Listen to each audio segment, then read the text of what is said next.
Hey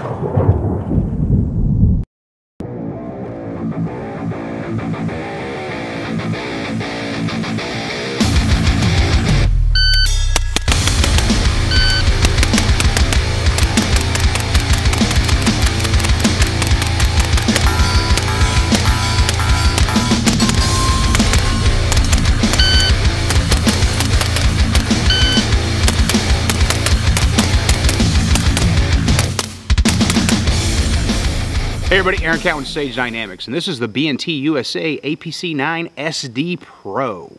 Long name. That's okay. They had to get it all in there to let you know exactly what you're getting. And what you are getting is an integrally suppressed 9mm PCC, or if you go the SOT or government NFA route, a submachine gun, chambered 9mm. This is the latest generation of controls offered on the APC family, the APC Pro, specifically for the APC9 and 9mm, and it's integrally suppressed. What does integrally suppressed mean? It means the barrel is braked or ported. Some people refer to it as progressive venting or porting, but it actually has brakes that are machined into the barrel itself, similar to the ports you'd see on a handgun, although they take place much further back than what you'd see on a handgun. And then an over-barrel suppressor is added to that to give you a total length. This is the full size. There's also a K model.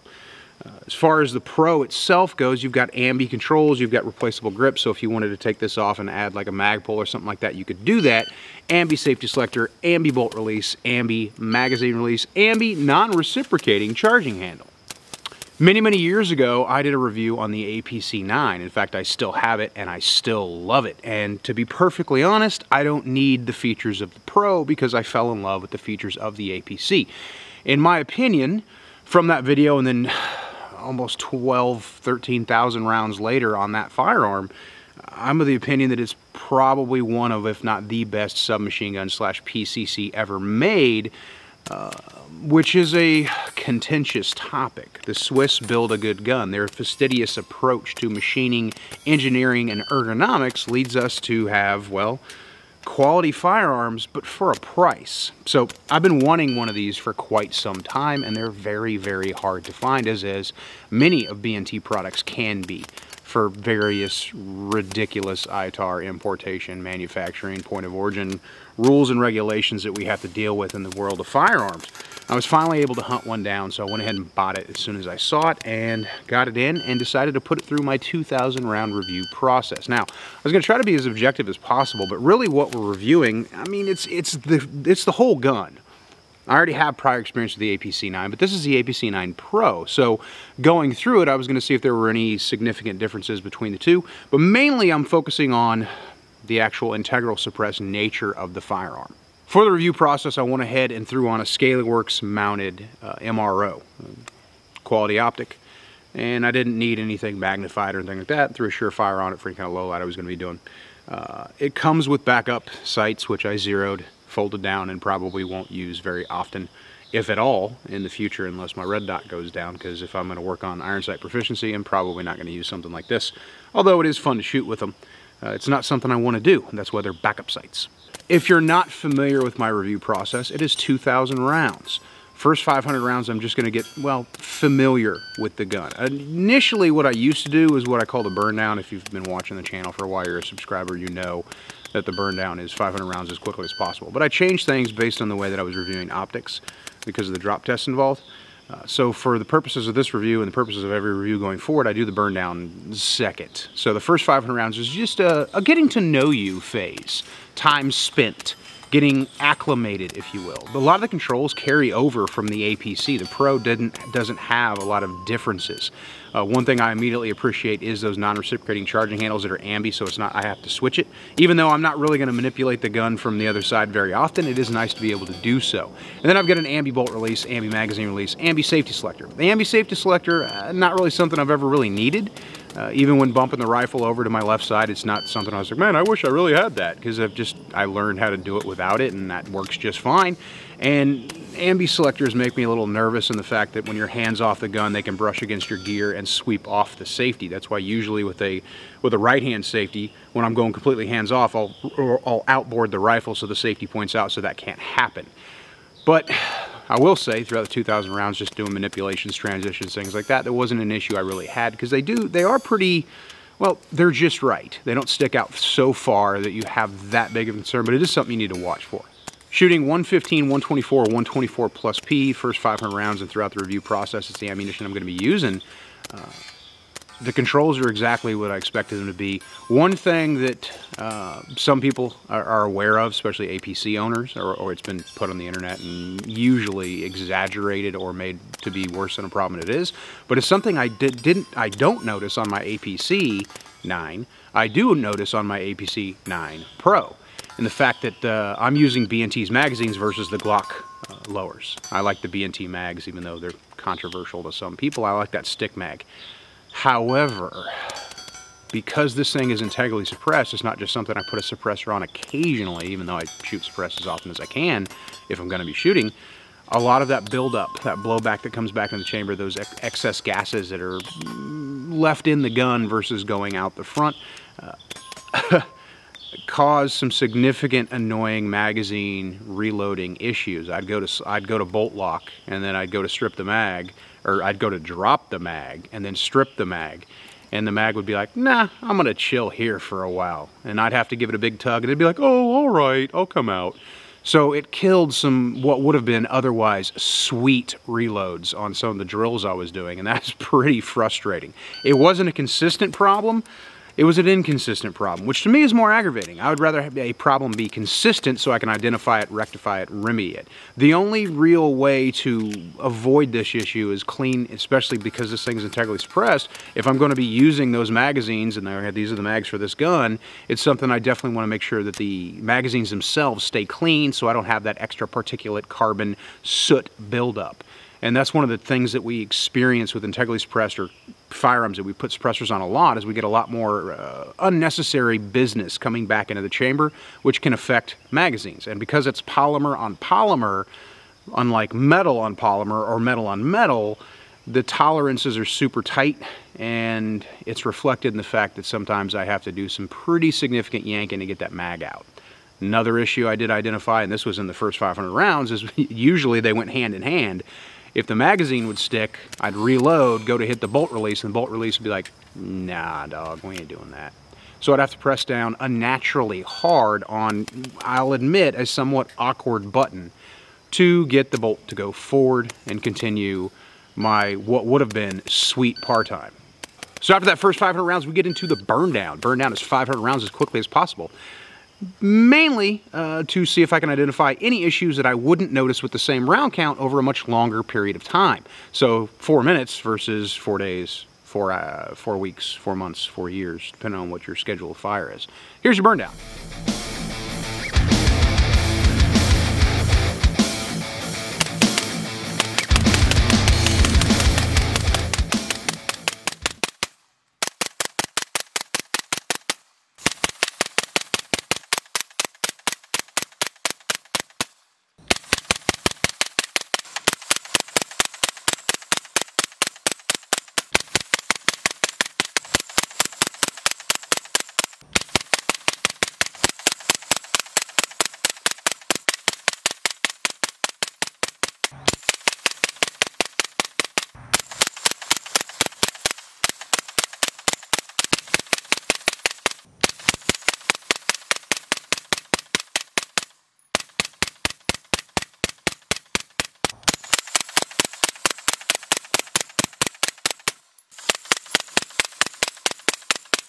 One of the big things I'm looking for with a burn down with a suppressor, even though we're talking about the total gun, but let's talk specifically about the suppressor, is there going to be a significant tone change as the can gets hotter and hotter and hotter and hotter? And cans get smoking, literally smoking hot when you put 500 rounds through them in that short period of time. It is actually, the burn down is outside the realm of realistic use of the majority of firearms, including machine guns that are out there. It's just not something you would do unless it was more of an emergency type situation. You think about, you know, in the military, when I was in, the standard load for an infantryman was 7 mags, 210 rounds. Yeah, I didn't have 500 available even if I wanted them. So to put 500 rounds through a firearm in that short period of time is a very small category of guns are going to be required or expected to do that. So it is, and I'll be perfectly honest about it, exceeding a little bit of the reality there, but it does show us how far ahead or how high the engineers and designers thought of the performance and the materials that went into the design to be able to handle a little bit of unrealistic round count. I'm happy to report that the 500 rounds I didn't have any issues except for the occasional magazine sticking on the reload. But the performance was good, the tone was good, the can held up, I didn't have any issues whatsoever. Took the can off, checked everything out. Otherwise, aside from significant buildup of carbon and soot and everything that takes place in that relationship because the barrel is venting into the suppressor and then venting into the suppressor again. So it does keep it a little bit dirtier. It's something if you're gonna get one of these, you're gonna have to watch. You're gonna have to clean a little bit more. Can's got to come off, and you actually have to clean the whole barrel if you don't want those ports to start to get carbon locked or carbonized to the point where you could potentially either affect the performance of the suppressor or cause damage.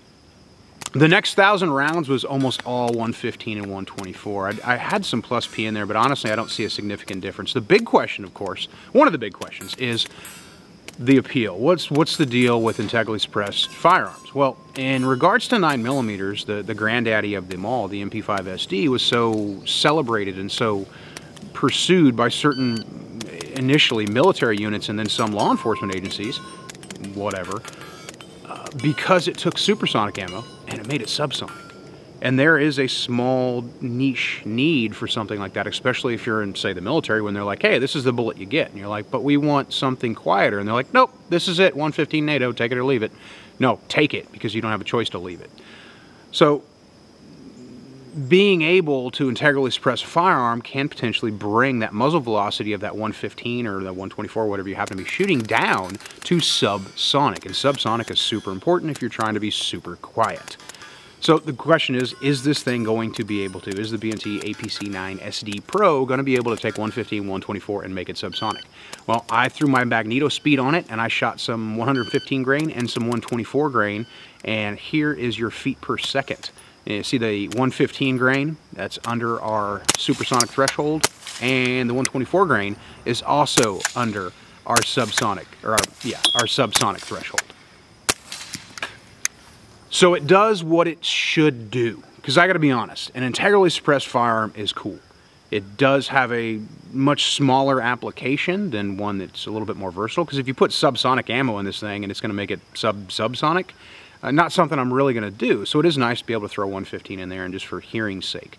The can has a really good tone to it. It's quiet. I like B&T cans, and I don't understand why they're not more popular.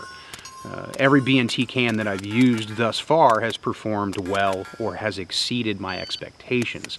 In a mating system, when I have a firearm that's designed for the can and a can that's designed for the firearm, I get this perfect amalgamation of proper hearing protection, asterisk on, of course, hearing safe, because, you know, if you fire one round, that's one thing. If you fire 500 rounds without ear pro on while shooting a suppressor, that's just a bad idea. And that's why in the video you'll see I'm still wearing ear pro even though I'm shooting suppress most of the time, because for me, I already have hearing damage. So that's kind of why I gravitate towards suppressed firearms overall, is because I'm trying to, I'm not going to be able to stop shooting, it's my job. So I'm trying to prolong my ability to hear my wife from the other room. Very, very happy with the performance. The other aspect, of course, is accuracy. What are we realistically expecting from a short-barreled submachine gun, PCC? Well, here's a 5-round group I fired at the zero distance using 124 grain gold dot.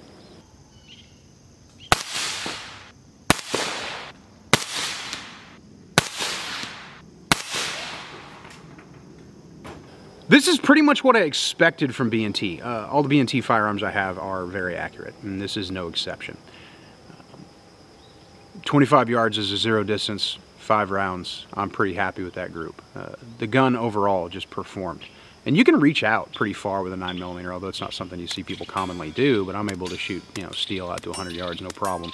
Realistically, is that an engagement range? I don't know, but I want to see if the gun's capable of it. I don't want to predict the future, and this isn't something I would probably reach for right out of the bat as like a home defense gun, although it definitely would fill that category very, very well if you needed something lightweight, low recoil, high capacity, and is acceptable in an emergency situation to shoot indoors, because by default anything that's coming out of that barrel is going to be subsonic, and that's huge. Some people are like, well, if I'm going to shoot subsonic and something that big, I'm going to use a rifle. I'm like, okay, cool. You go do that. No one's saying you can't. This isn't an airport. You don't have to announce everything you're doing. I appreciate 300 black for what it is, but 9mm, like, I like the idea of being able, and again, like, this is if you're only going to buy one submachine gun or one PCC, this might not be the one, because it is very specific in what it does. It takes supersonic ammo, makes it subsonic.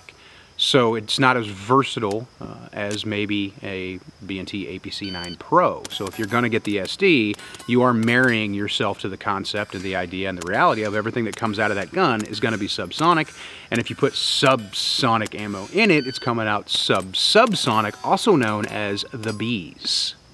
Even with the magazine issue, even with, and the two things are definitely tied together, even with the bolt release issue after a reload like that, I don't feel like the mags were over inserting.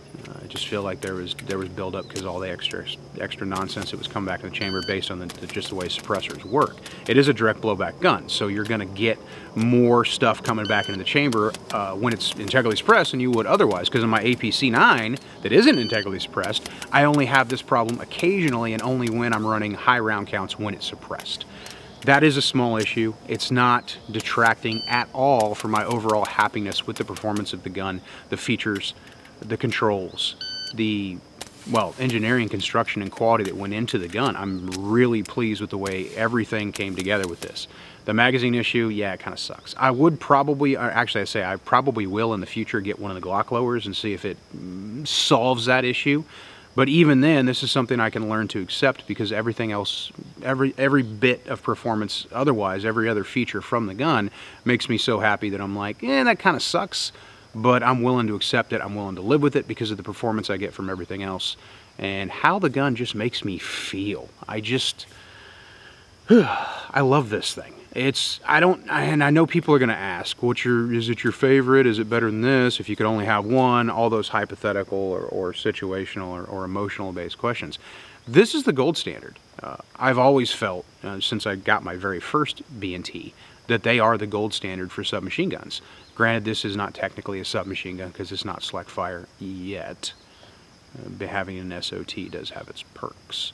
However, it's a neutered SMG. It has functionally almost all the exact same features, except for obviously the glaringly obvious one that you'd get if you were to do a select fire purchase of an APC9. So I'm still wrong by calling it a submachine gun and saying it is the gold standard for submachine guns, but having also spent time with B&T's select fire guns that I've been able to shoot through various other people who have them, this is the gold standard, and it probably has been for some time. It's just the world of submachine guns is so much smaller because they're so relegated and targeted towards law enforcement and military. I really came to appreciate the fact that this is what it could have always been, and we were stuck with something else for so long. And it's not a comparison, but of course it's going to come up. What about the MP5 SD? What about it? It's great for what it is, but this is a rocket ship. The MP5 is a stone axe. No, well, you know what? This is a laser gun. The MP5 is a stone axe. They can both do things, and they can both do things very, very well. And I'm sure there's plenty of people who already are in righteous indignation of the fact that I compared the MP5 SD, their very favorite gun ever, to an ancient tool. That's what it is. It's good. It performs well, but it's not an APC9 SD. I'm Eric Cowan with Sage Dynamics. Suppress accordingly.